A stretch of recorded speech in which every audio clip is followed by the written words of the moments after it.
Nti abantu bano beetaaga amazzi ga midumu si mazzi ga ttanga tegasobola kuba malawo lwa kiseera kimala. RDC Kalema agumizza abatuuze nga poliisi eno bw'etagenda kuggyibwawo. Eyinza okuba ng'eno eggombolola enasooka okubeera ne station bbiri. Kubanga tulaba nti kyetaagisa bw'ogeraageranya ekitundu kino ekiri obunene bwakyo ate n'obuzzi bw'emisango obuzibwa.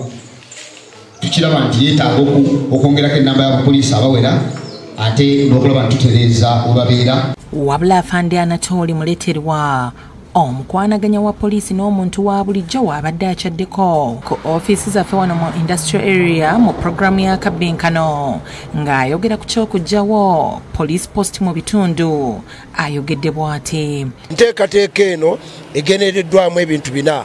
Ekisooka okulaba nti tuzimba efficiency eri poliisi zaffe. Ekyokubiri twempoweringa communities, local leaders. Kubanga njagala mbategeeze nti bw'oba otunuulidde section eya Local Government Act generabidemu egamba nti local leader alina okubeera omuntu akolagana n'ebitongole ebirala ku maddembe okusobola okutebenkeza ebitundu bye. So ogamba nti tolebe poliisi naye ng'olina LOC egaba n'obuvunaanyizibwa obwo kyenkanyi. Fiona Nanyomo ne David Tamale be bakusakidde eggulire lino Crop Kid TV. Ate abatuuze bagudde ku mulambo gw'omukyala atamanyikiddwa mu kitundu kyabwe nga kirowoozebwa nti ono yandibanga yattiddwa n'asuulibwawo busuulibwa.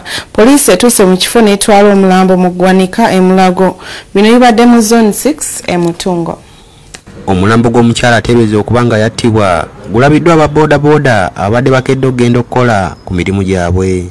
Entiisa eno ebadde mu Zone 6 e Mutungo ekisangibwa mu Nakawa. Tali mugumba wadde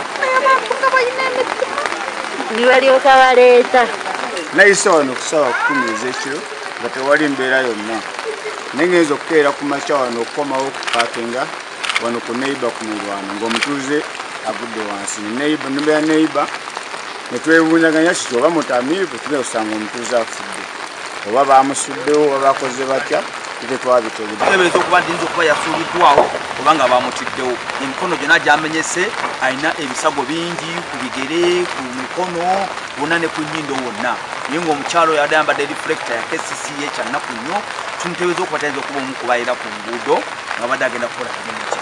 Wakati mu ntiisa abamu ku batuuze basoose kutebeeza nti yandiba nga mukozi wa KCCA abeera enguudo wabula babadde bakyali awo gwe babadde balowooza nti yeyattiddwa n'atuuka olwo emitima ne gibakka. Nnyo era kibi ddala kitukosezza nnyo nga ffe abatuuze b'Emitungo kibi ddala tutegedde mannya ge talina ID. Kino kiwaliza abatuuze okuyita abakulembeze baabwe era bano bayise poliisi okuva ekitintale ezze neyeekebejja omulambo ogusangiddwako ebisago ebiwerako ku mikono ne ku magulu.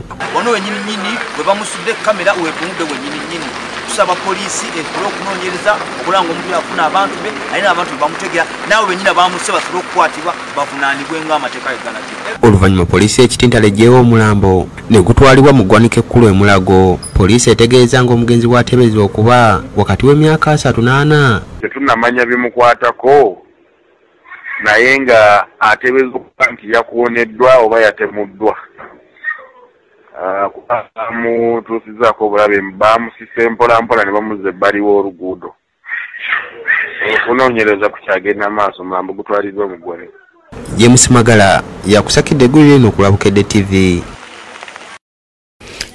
Enjogeno yabadde olunaku lwaggulu. Tuwumulamu katono naye tukomawo n'amalala tuvaawo.